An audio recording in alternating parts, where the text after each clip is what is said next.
ಧಾರ್ಮಿಕ ಮಾಹಿತಿ ಕನ್ನಡ ಚಾನಲ್ ವತಿಯಿಂದ ಮಿಥುನ ರಾಶಿಯ ಸ್ನೇಹಿತರೆಲ್ಲರಿಗೂ ಸಹ ಶುಭವಂದನೆಗಳು. ಮಿಥುನ ರಾಶಿಯ ಜನರ ಒಂದು ವ್ಯಕ್ತಿತ್ವ ಹೇಳಬೇಕು ಅಂತಂದರೆ, ಈ ಒಂದು ರಾಶಿಯ ಜನರು ತುಂಬ ಉದಾರಿಗಳು, ಶಾಂತಿ ಸಂಯಮದಿಂದ ವರ್ತಿಸುವವರು. ಹಾಗೆಯೇ ಇವರ ಮುಖ ಲಕ್ಷಣವಾಗಿರುವುದರಿಂದ ಇವರು ಒಂದು ಸ್ವಾಭಾವಿಕವಾಗಿ ಸುಂದರರು ಆಗಿರ್ತಾರೆ. ಇವರ ಉದಾರತ್ವ ಹೇಗಿದೆ ಅಂತಂದರೆ, ಬೇರೆಯವರಿಗೆ ತುಂಬ ಒಳ್ಳೆಯದನ್ನೇ ಬಯಸುವ ಒಂದು ಉದಾರತತ್ವ ಇರ್ತಕ್ಕಂಥ ಒಳ್ಳೆ ಜನ. ತಮಗೆ ಕೆಟ್ಟದಾದರೂ ಪರವಾಗಿಲ್ಲ, ಬೇರೆಯವ್ರಿಗೆ ಮಾತ್ರ ಒಳ್ಳೆಯದಾಗಬೇಕು, ಅವರಿಗೆ ನಮ್ಮಿಂದ ಯಾವುದೇ ರೀತಿಯ ಕೆಟ್ಟದಾಗಬಾರ್ದು ಅನ್ನೋದನ್ನ ಬಯಸೋವಂಥ ಒಂದು ಒಳ್ಳೆ ಜೀವಿಗಳು ಅಂತಲೇ ಹೇಳ್ಬೋದು.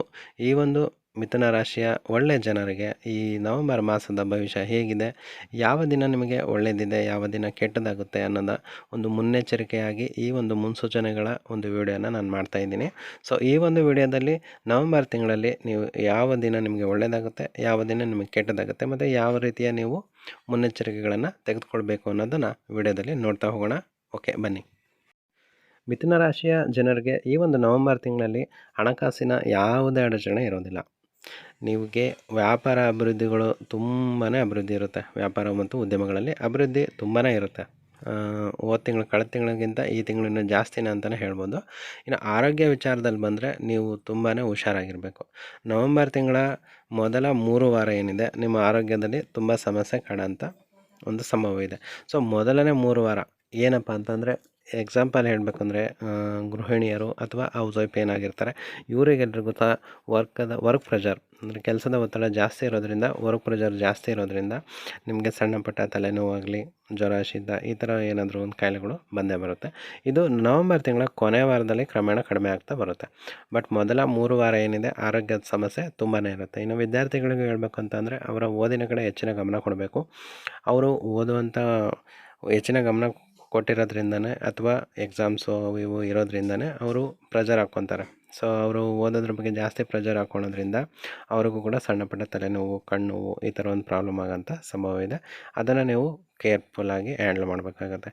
ಇನ್ನು ಹೊರಗಡೆ ಬೇರೆಯವ್ರ ಹತ್ರ ಕೆಲಸ ಮಾಡ್ತಿರ್ತಕ್ಕಂಥ ಉದ್ಯೋಗಸ್ಥರಿಗೂ ಸಹ ವರ್ಕ್ ಪ್ರೆಷರ್ ಜಾಸ್ತಿ ಇರುತ್ತೆ. ಹಾಗೆಯೇ ಅಲ್ಲಿ ನಿಮ್ಮ ವರ್ಕ್ ಪ್ರೆಷರ್ನ ನೀವು ಪ್ರೆಷರಾಗಿ ತೊಗೋಬಾರ್ದು, ಅದನ್ನು ನೀವು ಚಾಲೆಂಜಾಗಿ ತೊಗೋಬೇಕು. ಆವಾಗ ನಿಮಗೆ ವರ್ಕಲ್ಲಿ ನೀವು ನಿಮ್ಮ ಸ್ವಂತ ಬುದ್ಧಿ, ಸ್ವಂತಿಕೆ ಅಥವಾ ನಿಮ್ಮ ಒಂದು ಟ್ಯಾಲೆಂಟ್, ಇಂಟೆಲಿಜೆಂಟ್ನ ನೀವು ಯೂಸ್ ಮಾಡ್ತಾ ಹೋದ್ರಿ ಅಂತಂದರೆ, ನಿಮ್ಮ ಬಾಸ್ ನಿಮಗೆ ಗೌರವ ಕೂಡ ಜಾಸ್ತಿ ಕೊಡ್ತಾರೆ. ಹಾಗೆಯೇ ನಿಮಗೆ ಅಧಿಕ ಹಣದ ಒಂದು ಹರಿವು ಕೂಡ ಬರುತ್ತೆ.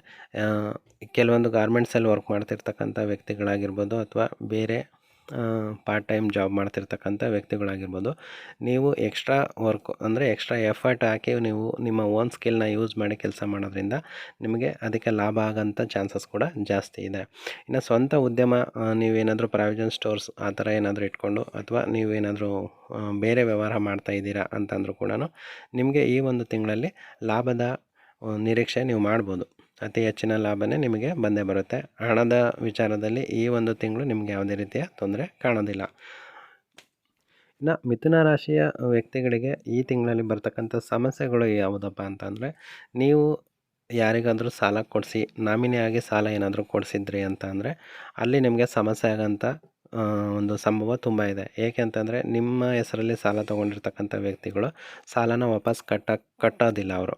ಸೊ ಅವರು ವಾಪಸ್ ಕಟ್ಟದೇ ಇದ್ದಾಗ ಆ ಅವಮಾನ ಎಲ್ಲ ನಿಮಗಾಗುತ್ತೆ. ನೀವು ಹೆಂಗಪ್ಪ ಕೊಡಿಸಿದ್ದೀರಾ ಅಂತೇಳಿ, ಸೊ ನಿಮ್ಮ ಮೇಲೆ ಒಂದು ಅವಮಾನ ಆಗೋಂಥ ಸಾಲದ ವಿಚಾರದಲ್ಲಿ ನಿಮಗೆ ಈ ಮಂತು ಅವಮಾನ ಆಗೋದಂತ ಗ್ಯಾರಂಟಿ. ಸೊ ನೀವು ಕೇರ್ಫುಲ್ಲಾಗಿ ಅದನ್ನು ಹ್ಯಾಂಡಲ್ ಮಾಡಬೇಕು. ಇಲ್ಲ ನೀವು ಯಾರಿಗೂ ಸಾಲ ಕೊಡಿಸಿಲ್ಲ ಅಂತಂದರೆ, ನೀವು ಕೊಟ್ಟಿರೋ ಸಾಲ ನೀವೇ ಬೇರೆಯವರಿಗೆ ಸಾಲ ಕೊಟ್ಟಿರ್ತೀರ, ಅವರು ನಿಮಗೆ ವಾಪಸ್ ಕೊಡ್ತಿರಲ್ಲ. ಸೊ ವಾಪಸ್ ಕೇಳೋಕ್ಕೆ ನೀವು ಹೋದಾಗ ಕೂಡ ಅವರು ನಿಮಗೆ ಬಾಯಿಗೆ ಬಂದಂಗೆ ಮಾತಾಡ್ತಾರೆ.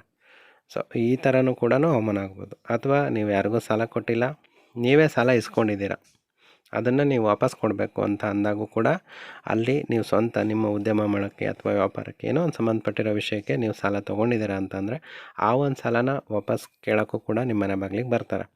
ಸೊ ಆವಾಗೂ ಕೂಡ ನಿಮಗೆ, ಈಗಂತೂ ಆಲ್ಮೋಸ್ಟ್ ಎಲ್ಲರೂ EMI ಲೋನ್ ತೊಗೊಂಡಿರ್ತಾರೆ ಅಥವಾ ಕೈ ಸಾಲನೂ ತೊಗೊಂಡಿರ್ತಾರೆ. ಸೊ ಇದರ ಸಣ್ಣ ಪುಟ್ಟ ಅವಮಾನ ಆಗುತ್ತೆ. ಅದನ್ನು ನೀವು ಚಾಲೆಂಜಾಗಿ ತಗೊಂಡು ಆ ಸಾಲನ ಕ್ಲಿಯರ್ ಮಾಡೋ ಅಂಥ ಚಾನ್ಸಸ್ ಕೂಡ ಅಧಿಕವಾಗಿದೆ. ಏಕೆಂದರೆ ನಿಮ್ಮಲ್ಲಿ ಹಣಕಾಸಿನ ಅಡಚಣೆ ಈ ಒಂದು ತಿಂಗಳು ಇರೋದಿಲ್ಲ. ಯಾವುದೋ ಒಂದು ರೂಪದಲ್ಲಿ ನಿಮಗೆ ಹಣ ಬಂದೇ ಬರುತ್ತೆ. ಆ ಬಂದಿರೋ ಹಣದಲ್ಲಿ ನೀವು ನಿಮ್ಮ ಸಾಲನ ತೀರಿಸ್ಕೊಳ್ಳೋ ಅಂಥ ಚಾನ್ಸಸ್ ಕೂಡ ಜಾಸ್ತಿ ಇದೆ ಅಂತಲೇ ಹೇಳ್ಬೋದು. ಈ ಒಂದು ಹಣದ ವಿಚಾರಕ್ಕೆ ಸಂಬಂಧಪಟ್ಟಂಗೆ ನೀವು ಮನೆಯಲ್ಲಿ ನಿಮ್ಮ ತಂದೆ ತಾಯಿ ಜೊತೆ, ಅಥವಾ ನಿಮ್ಮ ದಾಂಪತ್ಯ ಜೀವನದಲ್ಲೂ ಸಹ, ಅಥವಾ ನಿಮ್ಮ ಸಹೋದರಿಯರ ಜೊತೆ ಕೂಡ ಕೆಲವೊಂದು ಸಂಘರ್ಷಗಳು, ಕಲಹಗಳು, ಗಲಾಟೆಗಳು ಆಗುವಂಥ ಸಂಭವ ಜಾಸ್ತಿ ಇದೆ. ಸೊ ಇದನ್ನು ಕೂಡ ನೀವು ಹುಷಾರಾಗಿ ಹ್ಯಾಂಡಲ್ ಮಾಡಬೇಕು. ನೀವು ಏನೇ ವ್ಯವಹಾರ ಮಾಡಿದರೂ ಕೂಡ ಮನೆಯವ್ರ ಜೊತೆ ಮನಸ್ತಾಪ ಮಾಡಿಕೊಂಡು ಅವ್ರ ಜೊತೆ ಕಲಹ ಮಾಡೋದನ್ನ ಬಿಟ್ರಿ ಅಂತ ಅಂದರೆ ನಿಮಗೆ ಈ ಒಂದು ತಿಂಗಳು ಸಂಪೂರ್ಣವಾಗಿ ಖುಷಿಯ ಜೀವನವನ್ನು ಸಾಗಿಸ್ಬೋದು. ಇಲ್ಲ ನೀವು ಹೊರಗಡೆ ಟೆನ್ಷನ್ನ ತೊಗೊಬಂದು ಮನೇಲಿ ಗಲಾಟೆ ಮಾಡ್ಕೊತಾ ಇದ್ರಿ ಅಂತಂದರೆ ಈ ಒಂದು ತಿಂಗಳು ನಿಮಗೆ ತುಂಬಾ ಟೆನ್ಷನ್ ಫುಲ್ ಮಂತ್ ಅಂತಲೇ ಹೇಳ್ಬೋದು. ಇನ್ನು ಮಿಥುನ ರಾಶಿಯವರು ಯಾವುದೇ ರೀತಿಯ ಹೂಡಿಕೆಯನ್ನು ಮಾಡಿದರೆ, ನೀವು ಶೇರ್ ಮಾರ್ಕೆಟ್, ಬಿಟ್ಕಾಯಿನ್ ಈ ಥರ ಯಾವುದಾದ್ರೂ ಒಂದು ಸಣ್ಣ ಪ್ರಮಾಣದಲ್ಲಿ ಆಗಲಿ ದೊಡ್ಡ ಪ್ರಮಾಣದಾಗಲಿ ಎಲ್ಲಾದರೂ ನೀವು ಹೂಡಿಕೆ ಮಾಡಿದ್ರಿ ಅಂತಂದರೆ ಅದರಿಂದ ನಿಮ್ಗೆ ಲಾಭನ ನಿರೀಕ್ಷೆ ಮಾಡ್ಬೋದು. ಯಾಕೆಂದರೆ ಈ ಒಂದು ತಿಂಗಳಲ್ಲಿ ನಿಮಗೆ ನಿಮ್ಮ ರಾಶಿಯ ಗ್ರಹದ ಬದಲಾವಣೆ ಏನಿದೆ ಅದರಿಂದ ನಿಮಗೆ ಮೊದಲ 3ನೇ ವಾರ ನಿಮಗೆ ಯಾವುದೇ ರೀತಿಯ ಅಷ್ಟೊಂದು ಶುಭ ಫಲಗಳು ಇರೋದಿಲ್ಲ. ಆದರೆ ಕೊನೆ 24ನೇ ತಾರೀಕು ನಂತರ, ಈ ನವಂಬರ್ ಮಾಸದ 24ನೇ ತಾರೀಕಿನ ನಂತರ ಅಲ್ಲ, ಕೊನೆಯ ವಾರ ಏನಿದೆ ಅದು ನಿಮಗೆ ತುಂಬ ಅದೃಷ್ಟದ ವಾರಗಳು ಅಂತಲೇ ಹೇಳ್ಬೋದು. ಆ ಒಂದು ವಾರದ ಪ್ರತಿಯೊಂದು ದಿನವೂ ಕೂಡ ನಿಮಗೆ ಹೊಸ ಹೊಸ ಉದ್ಯಮ ಪ್ರಾರಂಭ ಮಾಡಲಿಕ್ಕೆ ಅಥವಾ ನಿಮ್ಮ ಇರೋವಂಥ ಉದ್ಯಮನ ಅಭಿವೃದ್ಧಿಪಡಿಸಲಿಕ್ಕೆ, ಇಲ್ಲ ನೀವು ಬೇರೆಯವ್ರ ಹತ್ರ ಕೆಲಸ ಮಾಡ್ತಾ ಇದ್ದೀರಾ, ಉದ್ಯೋಗಸ್ಥರಾಗಿದ್ದೀರಾ ಅಂದರೆ ಅಲ್ಲಿ ಕೂಡ ನಿಮಗೆ ಬೇರೆ ಒಂದು ಯಾವುದೋ ಒಂದು ವರ್ಕಿನ ಒಂದು ಜವಾಬ್ದಾರಿ ಕೂಡ ನಿಮಗೆ ಸಿಗುತ್ತೆ.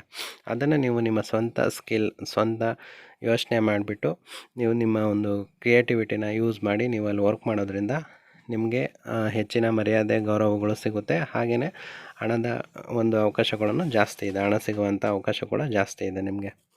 ಅದು ಸ್ಯಾಲ್ರಿ ಹೈಕ್ ಮಾಡೋದಾಗಿರ್ಬೋದು ಅಥವಾ ಹೆಚ್ಚಿನ ಕಮಿಷನ್ ಮುಖಾಂತರನಾದರೂ ನಿಮಗೆ ದುಡ್ಡು ಬರೋಂಥ ಚಾನ್ಸಸ್ ಜಾಸ್ತಿನೇ ಇದೆ ಅಂತಲೇ ಹೇಳ್ಬೋದು. ಇಲ್ಲ ನೀವು ರಿಯಲ್ ಎಸ್ಟೇಟ್ ಏನಾದರೂ ವರ್ಕ್ ಮಾಡ್ತಾ ಇದ್ದೀರಾ ಅಂದರೆ ಅಲ್ಲಿ ಕೂಡ ನೀವು ಮಾಡಿರ್ತಕ್ಕಂಥ ಕೆಲಸಕ್ಕೆ ಪ್ರತಿಫಲವಾಗಿ ನಿಮಗೆ ಕಮಿಷನ್ಸ್ ರೂಪದಲ್ಲಿ ಈ ಒಂದು ತಿಂಗಳ ಸಂಬಳ ಅಧಿಕ ಪ್ರಮಾಣದಲ್ಲಿ ಬರ್ತಕ್ಕಂಥ ಚಾನ್ಸಸ್ ಕೂಡ ಜಾಸ್ತಿನೇ ಇದೆ ಅಂತ. ಈಗಾಗಲೇ ಹೆಣ್ಣು ಮಕ್ಕಳು ಏನಾದರೂ ಹುಟ್ಟಿದರೆ ಅಥವಾ ಈ ಹೊಸ್ದಾಗಿ ಏನಾದರೂ ಒಂದು ಮಗು ಆದರೆ ಅದು ಹೆಣ್ಮಗು ಆಗಿದೆ ಅಂತ ಅಂದರೆ ನಿಮಗೆ ಅದರಿಂದ ತುಂಬಾ ಒಳ್ಳೆಯದೇ ಅಂತಲೇ ಹೇಳ್ಕೊಬೋದು. ಯಾಕೆ ಅಂತಂದರೆ ಮಿಥುನ ರಾಶಿಯವರಿಗೆ ನವಂಬರ್ ತಿಂಗಳಲ್ಲಿ ದುರ್ಗಾದೇವಿಯ ಕೃಪಾ ಕಟಾಕ್ಷ ಜಾಸ್ತಿನೇ ಇರೋದ್ರಿಂದ ನಿಮ್ಮ ಮನೆಯಲ್ಲಿರ್ತಕ್ಕಂಥ ಹೆಣ್ಮಗು ಆಗಿರ್ಬೋದು ಅಥವಾ ನಿಮ್ಮ ಅಕ್ಕ ತಂಗಿಯರಾಗಿರ್ಬೋದು ಅಥವಾ ಈಗ ನಿಮಗೇನಾದರೂ ಈ ಒಂದು ತಿಂಗಳಲ್ಲಿ ಮಗು ಜನಿಸಿದರೆ ಅದು ಶ್ರೀ ದುರ್ಗಾದೇವಿನೇ ನಿಮ್ಮ ಮನೆಗೆ ಬಂದಿದೆ ಅಂತಲೇ ನೀವು ತಿಳ್ಕೊಬೇಕು. ಏಕೆಂದರೆ ಈ ತಿಂಗಳಲ್ಲಿ ನಿಮಗೆ ದುರ್ಗಾದೇವಿಯ ಕೃಪಾ ಕಟಾಕ್ಷ ಜಾಸ್ತಿ ಇರೋದ್ರಿಂದ ಆ ಒಂದು ದೇವರ ಆಶೀರ್ವಾದ ನಿಮ್ಮ ಮನೆಯ ಮೇಲೆ, ನಿಮ್ಮ ರಾಶಿಯ ಮೇಲೆ ತುಂಬ ಜಾಸ್ತಿ ಇರುತ್ತದೆ. ನೀವು ಆ ಒಂದು ಹೆಣ್ಣು ಮಗಳ ಮನಸ್ಸನ್ನು ಯಾವುದೇ ರೀತಿಯ ನೋವು ಕೊಡದೆ ಪ್ರೀತಿಯಿಂದ, ಗೌರವದಿಂದ, ಸಂತೋಷದಿಂದ ನೋಡಿಕೊಂಡ್ರೆ ನಿಮ್ಮ ಜೀವನ ಕೂಡ ಸುಖಕರವಾಗಿ, ಸುಖಮಯವಾಗಿ, ಸಂತೋಷಭರಿತವಾಗಿ ಇರುತ್ತೆ ಅಂತಲೇ ಹೇಳ್ಬೋದು. ಒಟ್ಟಾರೆಯಾಗಿ ಈ ಒಂದು ಮಿಥುನ ರಾಶಿಯವರಿಗೆ ನವಂಬರ್ ಮಾಸದ ಭವಿಷ್ಯದ ರೂಪದಲ್ಲಿ ನೋಡೋದಾದರೆ ಹಣಕಾಸಿನ ಯಾವುದೇ ರೀತಿಯ ಅಡಚಣೆ ಇರೋದಿಲ್ಲ, ಅಧಿಕ ಧನಲಾಭನೇ ಆಗೋಂಥ ಚಾನ್ಸಸ್ ಜಾಸ್ತಿ ಇರುತ್ತೆ. ಆದರೆ ನಿಮಗೆ ಆರೋಗ್ಯದಲ್ಲಿ ಮಾತ್ರ ತುಂಬ ಹುಷಾರಾಗಿರಬೇಕು. ಆರೋಗ್ಯ ವಿಚಾರದಲ್ಲಿ ವಯಸ್ಸಾಗಿರೋರು ಬಂದರೆ BP, ಶುಗರ್ ಹೈ ಆಗೋದು ಅಥವಾ ಲೋ ಆಗೋದು ಜಾಸ್ತಿ ಇರುತ್ತೆ. ಇದು ತಿಂಗಳ ಮೊದಲನೇ ವಾರದಿಂದ 3ನೇ ವಾರದವರೆಗೂ ಕಂಟಿನ್ಯೂಟಿ ಇರುತ್ತೆ. ಆ 3ನೇ ವಾರದಿಂದ 4ನೇ ವಾರ 24ನೇ ತಾರೀಕು ನಂತರ ನಿಮಗೆ ಆರೋಗ್ಯದಲ್ಲಿ ಏನೇ ಏರುಪೇರಾಗಿದ್ದರೂ ಕೂಡ ಅದು ಆಟೋಮೆಟಿಕ್ಕಾಗಿ ಸಾಲ್ವ್ ಆಗ್ತಾ ಬರುತ್ತೆ. ಹಾಗಂತ ನೀವು ಯಾವುದೇ ಡಾಕ್ಟ್ರನ್ನ ಕಾಣದೆ ಮನೇಲೇ ಇರಬಾರ್ದು. ಪ್ರಿಕಾಷನ್ ಏನಿದೆ, ನಿಮ್ಮ ಮೆಡಿಷನ್ಸ್ ಏನಿದೆ ಅದನ್ನೆಲ್ಲ ನೀವು ತೊಗೊಳ್ತಾನೆ ಇರಬೇಕು. ಅವೆಲ್ಲ ತೊಗೊಂಡಾಗ ನಿಮಗೆ ಮೊದಲ 2 ವಾರ ಏನು ಪ್ರೆಷರ್ ಜಾಸ್ತಿ ಇರುತ್ತೆ ಆರೋಗ್ಯ ವಿಚಾರದಲ್ಲಿ ಅದು ನಿಮಗೆ ಕ್ರಮೇಣ ಕಡಿಮೆ ಆಗ್ತಾ ಬರುತ್ತೆ ಅಂತಲೇ ಹೇಳ್ಬೋದು. ಇನ್ನೊಂದು ಮುನ್ನೆಚ್ಚರಿಕೆ ಏನಂತಂದರೆ ನೀವು ಮನೆಯಲ್ಲಿ ಮನಸ್ತಾಪ ಮಾಡ್ಕೊಳ್ಳದೆ, ಕಲಹ ಮಾಡದೆ ಶಾಂತಿಯಿಂದ ವರ್ತನೆ ಮಾಡಬೇಕು. ಈ ಥರ ವರ್ತನೆ ಮಾಡೋದ್ರಿಂದ ನಿಮ್ಮ ಸಂತೋಷ ಕೂಡ ಜಾಸ್ತಿನೇ ಇರುತ್ತೆ ನಿಮ್ಮ ಕುಟುಂಬದಲ್ಲಿ. ಇನ್ನು 4ನೇ ವಿಚಾರ ಬಂದುಬಿಟ್ಟು ನಿಮ್ಮ ವಿದ್ಯಾರ್ಥಿಗಳೇನಾದರೂ ಆಗಿದ್ರಿ ಅಂತಂದರೆ ನೀವು ಓದಿನ ಕಡೆ ಹೆಚ್ಚಿನ ಗಮನ ಹರಿಸ್ಬೇಕು. ಹಾಗೆಯೇ ನೀವು ಈ ಒಂದು ನವಂಬರ್ ತಿಂಗಳ ಪ್ರತಿದಿನ ಬೆಳಗ್ಗೆ ವಿಷ್ಣು ಸಹಸ್ರನಾಮನ ಕೇಳೋದ್ರಿಂದ ಅಥವಾ ನೀವೇ ಪಠಿಸೋದ್ರಿಂದ ಕೂಡ ನಿಮಗೆ ಅಧಿಕವಾದ ಒಂದು ಕೃಪಾಶೀರ್ವಾದ, ದೇವರ ಒಂದು ಆಶೀರ್ವಾದ ನಿಮಗೆ ಸಿಗುತ್ತೆ ಅಂತಲೇ ಹೇಳ್ಬೋದು. ವಿಷ್ಣು ಸಹಸ್ರನಾಮನ ನೀವು ಪಠಿಸಿದ್ರೆ ಅದರಿಂದ ನಿಮಗೆ ವಿಷ್ಣು ಕೂಡ ತೃಪ್ತಿ ಆಗ್ತಾನೆ. ಹಾಗೆಯೇ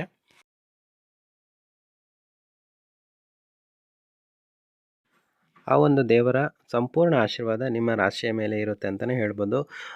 ಓಕೆ ಸ್ನೇಹಿತರೆ, ಇಲ್ಲಿವರೆಗೂ ನಾನು ಹೇಳಿದ ಮಾಹಿತಿ ನಿಮ್ಮ ಒಂದು ಮಿಥುನ ರಾಶಿಗೆ ಸಂಬಂಧಪಟ್ಟಿದ್ದು. ಈ ಮಾಹಿತಿ ನಿಮಗೆ ಇಷ್ಟವಾದಲ್ಲಿ ದಯವಿಟ್ಟು ನಮ್ಮ ಚಾನಲ್ನ ಸಬ್ಸ್ಕ್ರೈಬ್ ಮಾಡಿ, ಹಾಗೆಯೇ ಸಪೋರ್ಟ್ ಮಾಡಿ.